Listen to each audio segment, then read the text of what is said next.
मैंने ना उसका वो स्ट्रॉ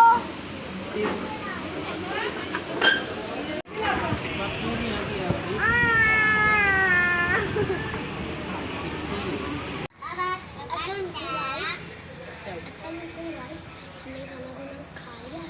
अब मैं अपने पापा साथ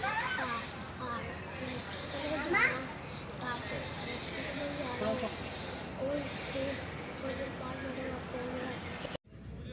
अस्सलाम वालेकुम गाइस, जैसे कि मैंने आपको पिछली वीडियो पे कहा था कि हम पार्क आ जाएंगे। अब मैं आ गया हूँ और मैं वो थोड़ी सी वॉकिंग करके नानू घर भी चला जाऊँगा। ठीक है, फिर नानू घर से मामा पापा चाय पियेंगी, फिर मैं चला जाऊँगा मैं अपने घर। Bye bye.